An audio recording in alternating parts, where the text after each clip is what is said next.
Everyone was ready when Edward arrived.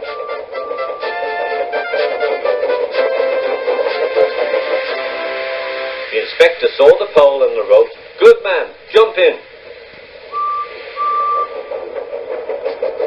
"We'll catch him, we'll catch him," puffed Edward. James was laughing.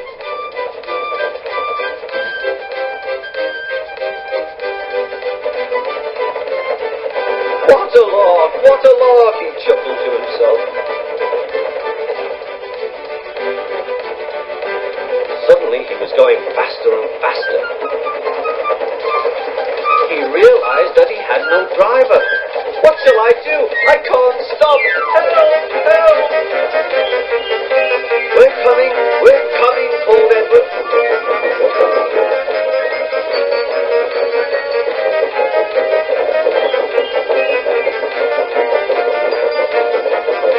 Edward was panting up behind with every ounce of steam he had. At last he caught up with James. Everyone came to admire James. "I'm a really splendid engine," he thought, and suddenly let off steam. A shower of water fell on the Fat Controller's nice new top hat. Just then the guard blew his whistle, and James thought they had better go. Go on, he puffed to Edward. Don't push, replied Edward. The coaches were grumbling too. Don't go so fast. But James didn't listen.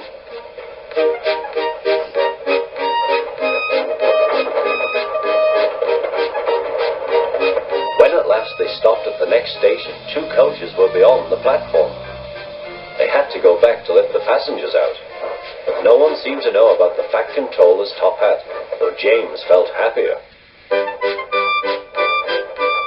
Presently they came to the station where Thomas was waiting with his 2 coaches.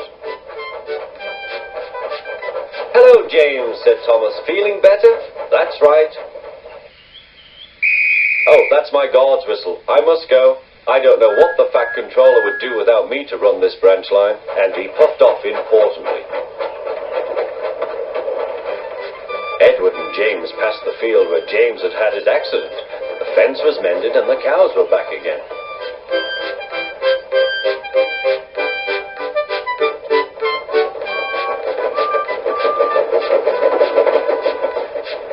They ended their journey and rested before setting off for home. James was still wondering what the Fat Controller would have to say about his top hat.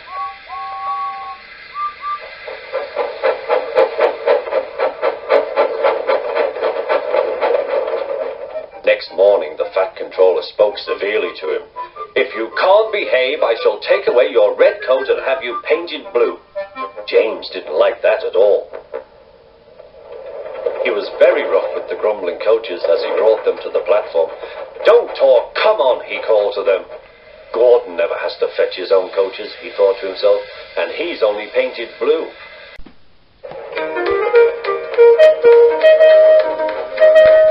At the end of the line, James left his coaches and got ready for his next train. It was a slow goods, stopping at every station to pick up and set down trucks. James hated slow goods trains. Dirty trucks from dirty sidings.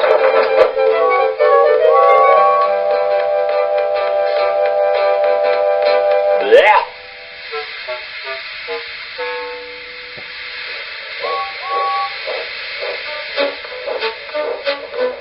Starting with only a few, he picked up more and more trucks at each station till he had a long train.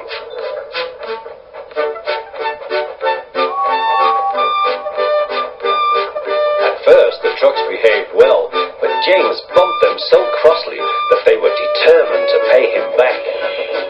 Presently they approached the top of Gordon's Hill. Heavy goods trains halt here to pin down their brakes. James had had an accident with trucks before and should have remembered this. "Wait, James, wait," said the driver, but James wouldn't wait. He was too busy thinking what he would say to Toby when they next met.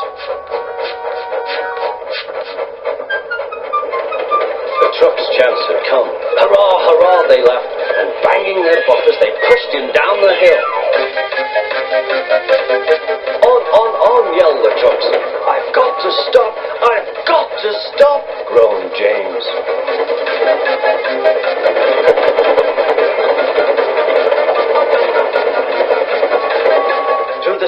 Then they thundered, disaster lay ahead.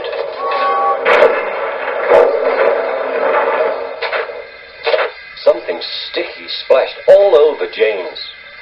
He had run into 2 tar wagons and was black from smoke box to cab.